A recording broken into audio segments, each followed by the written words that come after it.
கர்த்தர் உன்னை தினமும் தேடி வர என்ற தலைப்பில் நாம் அதிகமாக தியானித்து கொண்டு வருகிறோம். என்று கர்த்தருடைய வார்த்தையை தியானிப்போம்.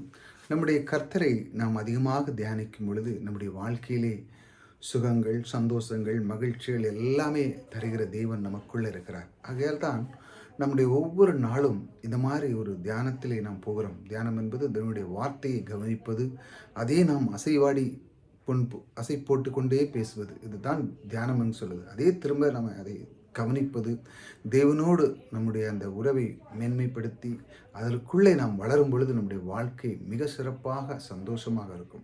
அதனால தான் நம்ம ஒவ்வொரு நாளும் சின்ன சின்ன வீடியோவில் நம்ம பார்க்கும்போது தேவன் நமக்குள்ளே இருக்கிற அந்த அன்பை நமக்கு எப்படி அவர் காட்டுகிறார், அவருடைய அன்பும் நம்மை அவர் மேல் செலுத்துகிற அன்புக்குள்ள அந்த இணைப்பை நமக்குள்ளே தந்து நம்ம எப்படி வெற்றியாளனாக மாற்றுகிறார் என்பதுதான் பார்த்து கொண்டு வருகிறோம். இன்று அவருடைய வார்த்தையை பார்ப்போம். நீங்கள் திடமனதாய் இருந்து காரியங்களை நடத்துங்கள் என்று சொல்கிறார். திடமனதாக இருந்து நீங்கள் ஒரு காரியத்துக்கு நீங்கள் போகிறீங்க, அந்த காரியம் செய்ய வேண்டும் என்றால் திடமனதாக இருக்கணும். இன்றைக்குள்ள காலகட்டத்தில் பாருங்கள், சிலவங்க வீடு கட்டுவாங்க, சிலவங்க திருமண வாழ்க்கையை நடத்துவாங்க. அதெல்லாம் ரொம்ப சிரமப்பட்டு கஷ்டப்பட்டு துன்பங்கள் எதுவும் வந்துடாத அளவுக்கெல்லாம் செய்ய அவங்க பிரயாசப்படுறாங்க. பாருங்கள், ஊரில் ஒரு ஒரு ஒரு வார்த்தை சொல்லுவாங்க, வீடை கட்டிப்பார், கல்யாணம் பண்ணிப்பார் அப்படிம்பாங்க. அதாவது அதை பண்ணிட்டாலே அவனுடைய ஒரு ஒரு திறமை அவனுக்குள்ளே வந்திருக்கு, அவனுக்கு ஒரு தெய்வீக ஒரு குணம் அவன்கிட்ட இருக்குன்னு தான் அர்த்தம். எப்படின்னா, உலகத்தில் பாருங்கள் எத்தனை விதமான மக்கள் கெட்டு போகிறாங்க.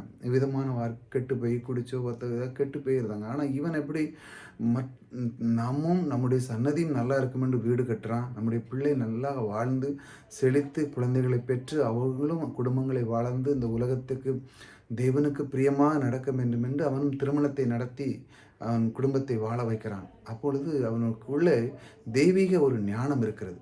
அந்த ஞானத்தை தான் அறிந்து கொள்கிற இந்த உலக மக்கள் பாருங்கள், எத்தனையோ விதமான உலக மக்கள் பார்க்கும்போது அந்த பையனா அந்த பொண்ணா நல்ல ஒரு அற்புதமான குணங்கள் இருக்கும், நல்ல ஒரு குடும்பத்தை நடத்துகிற ஒரு குணம் இருக்குது அப்படி சொல்லுவாங்க.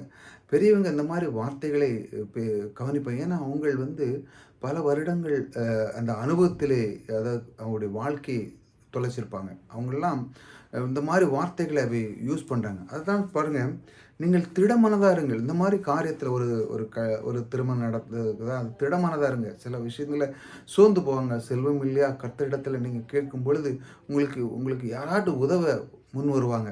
அதே மாதிரி நீங்கள் படிப்பதற்கு ஏதாட்டும் பிரச்சனையாக இருக்கிற நீங்கள் ஜெபிக்கும் பொழுது உங்களுக்கு யாராட்டும் உதவ முன் வருவாங்க. வீடு கட்டுறதுக்கு நல்ல ஒரு காரியம் செய்கிறீங்க, இல்லை புதிதாக வீடு எடுக்கிறீங்க. இப்போ சிட்டியில் இருக்கிறவங்களாம் ஏற்கனவே ரெடியாக வீடு இருக்கும், அதெல்லாம் எடுக்கிறதுக்கு நிறைய பேர் பிரயாசப்படுவாங்க. அது நான் எப்படி எடுக்க, லோனை எப்படி செய்ய, அந்த லோன்லேருந்து நான் எப்படி இஎம்ஐ கட்ட முடியுமா, கட்ட முடியாதா, இப்படி நிறைய கேள்விகள் இருக்குது. எனக்கு லோன் தருவாங்களா தரமாட்டாங்களா அப்படின்னு இந்த மாதிரி மனம் சஞ்சலப்பட்டுருக்கு. நானும் அதை அவங்களை போல் வாழணும் அப்படிங்கிறது ஒரு எண்ணம் உங்களுக்குள்ளே வந்தாலே அந்த மாதிரி ஒரு வாழ்க்கையை வாழணும், எனக்கும் இந்த பிள்ளைகளுக்கு கொடுக்கணும்னு நீங்கள் அந்த எண்ணத்தை உள்ளே கொண்டு வரணும் முதல்ல.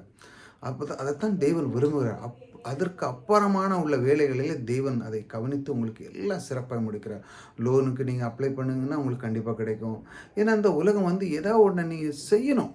அதாவது நீ செய்யணும். ஏதாட்டு சும்மா இருக்கக்கூடாது, ஏதாட்டு செஞ்சுக்கிட்டே இருக்கணும். அதை எடுத்து இதை பண்ணு, படி, வாங்கு, செஞ்சு இந்த உலகம் அதை தான் எதிர்பார்த்துட்ருக்கு. அதுக்கு தான் இன்னைக்கு கோடானக்கோடி செல்வங்கள் குவிஞ்சு கிடக்கிறது. நீ ஏதாட்டும் செய், முன்வா, இந்த உலகத்துக்கு கொடுக்கறதுக்கு ஏதாட்டும் முன்வா அப்படிங்கிற சொல்லுது. அப்பொழுது நம்முடைய மனம் என்ன இருக்கணும், திட்டமானதாக இருக்கணும். என்னால் முடியும், ஏனென்றால் எனக்கு கர்த்தர் இருக்கிறார். பாருங்கள், நீங்கள் திடமனதாக இருந்து காரியங்களை நடத்துங்கள். உத்தமனுக்கு நம்முடைய காரியங்கள் இந்த மாதிரி உள்ளவனுக்கு யார் இருக்கார் பாருங்கள், கர்த்தர் துணை இருக்கிறார். பாருங்கள், இந்த கர்த்தர் துணை அவர் நமக்குள்ளே இருக்கிறார் பாருங்கள், அது மிகப்பெரிய பாக்கியம் இந்த உலகத்தில். இந்த துணை என்பது, அதாவது இப்போ குடும்பத்தில் மனைவி துணை, கணவனுக்கு அவங்க சொல்லுவாங்க எனக்கு கணவர் துணையாக இருக்கிறாங்க, பிள்ளைகள் சொன்ன எங்கள் தகப்பனுக்கு துணையாக இருக்கிறார், எனக்கு எல்லாத்தையும் செய்யக்கூடாது. நாம் சொல்லுவோம் கர்த்தர் எனக்கு துணையாக இருக்கிறார். அந்த கர்த்தர் பாருங்கள், இந்த அண்ட சராசரியை படைத்தவர் நமக்குள்ளே துணையாக இருக்கும் பொழுது நீ ஏன் கவலைப்படுதா, நான் உனக்குள்ளே இருந்து எல்லா காரியத்தையும் செய்ய நான் தயாராக இருக்கேன். எப்படி? நான் தயாராக இருக்கேன். நீ என்ன பண்ணு, ஒவ்வொரு நாளும் கர்த்தர் என்னுடைய வாழ்க்கையை நடத்துகிற இந்த மாதிரி வார்த்தை கர்த்தருக்கு முதலிடம் கொடுக்க அவர் விரும்புகிறார். ஆனால் நம்ம என்ன பண்ணுறோம், சில பேர்கள் கொஞ்சம் நல்லா படிச்சுட்டான்னு வச்சாங்களா, ஒரு 2 டிகிரி 3 டிகிரி எடுத்து நல்ல ஒரு ஸ்தானத்தில் இருக்காங்க, மேனேஜரோ பெரிய லெவலில் இருந்துட்டாங்கன்னா என்ன பண்ணாங்க, அவங்களுடைய அந்த அந்த தன்மை, அதாவது அவங்களுடைய அந்த சுபாவம், தேவன் கொடுத்த இந்த சக்தி, தேவன் கொடுத்த இந்த கிருபை, தேவன் கொடுத்த சம்பாதிக்கிற பெலனை கொடுத்த இந்த கிருபை, அவர்தான் கொடுத்திருக்கிறார் என்று அவன் தெரியாமல் எனக்குள்ள தான் நான் தான் அப்படின்னு ஒரு கௌரவத்தில இருக்கும் பொழுது அவனுக்கு என்ன ஆகிடும்னா, அவன் தன்னை அவனுடைய எல்லாமே இழந்து போகிறோட சான்ஸ் கிடைக்கும். ஏனென்றால் அவன் தேவனுக்கு முதலிடம் கொடுக்கலன்னா, அந்த இந்த மாரி ஒரு அகம்பாவம் உள்ள வரும்போது அவனுடைய இருக்கிற கற்றுக்கொள்ள கூட திறமை வராது. பாருங்க இன்னைக்கு எவ்வளோ பெரிய பெரியவங்கலாம் கற்றுக்கொள்றாங்க. ஆனாலும் அவங்க திரும்ப திரும்ப ஏதாட்டு எக்ஸாம் எழுதாங்க, படிக்கிறாங்க, வாங்காங்க. அவங்களுக்கு ஏகப்பட்ட செல்வம் இருக்கு. ஆனாலும் திரும்ப படிக்கிறாங்க. ஏன்? இந்த உலகத்தில ஏதாட்டு செய்யணும். திடமனதா இருந்து செய்யணும். முடியாது அப்படி இல்ல. இன்னைக்கு பாரு நான் உங்களுக்கு ஏற்கனவே சொல்லியிருக்கேன். சில நேரங்கள்ல பாருங்க, வயதானவர்கள் இப்பவும் படிச்சு எக்ஸாம் எழுதாங்க. உங்களுடைய திறமைகளை நீங்க வளர்த்துக் கொள்ளணும். அதான் சொல்லுவாங்க. திறமைகளை வளர்த்துக் கொண்டீங்கன்னு நீங்க திடமனதா ஆயிருவீங்க. உங்களுடைய வாழ்க்கையிலே இந்த மாரி திறமைகளை வளர்க்க தான் கர்த்தர் துணை நிற்கிறார். இந்த திறமைகளை நீங்க அப்படியே கேட்ச் பண்ணுங்க. உங்களுக்குள்ள ஒரு திறமையை நீங்க வளர்த்துக் கொள்ளும்போது, தேவன் துணை நிற்கிறார். இந்த துணை நிற்கும் பொழுது உங்களுக்கு திடமனம் கிடைக்கும். இப்படி அந்த தருகிற அந்த தேவன் உங்களுக்குள்ள இருக்கிறார். ஒரு நாளும் சோர்ந்து போவாங்க.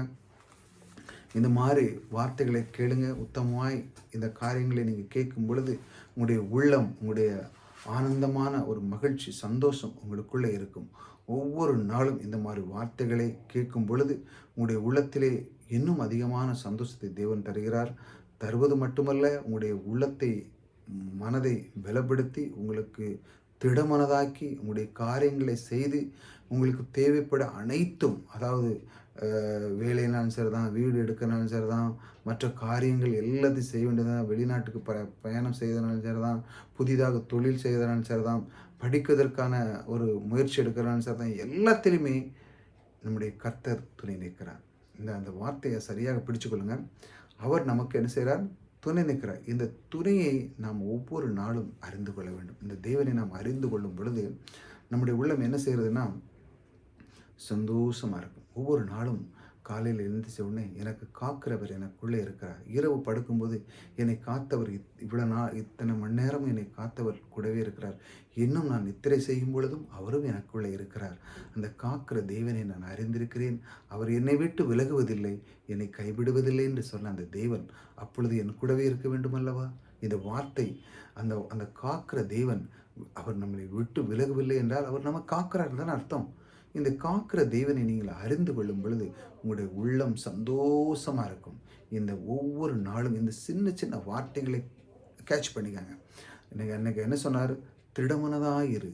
எப்படி? உன்னுடைய திறமைகளை வளர்த்துக்கொள்வது உன்னுடைய திறனை நான் இன்னும் திடமனதாக ஆக்குவேன். அவர் அவர் காக்கிற தேவனாக இருக்கிறார். உங்களை விட்டு ஒரு நாளும் விட மாட்டார். இந்த காக்கிற தேவன் உங்களோடு கூட இருக்கிறார். கர்த்தர் உங்களை ஆசீர்வதிக்கிறார்.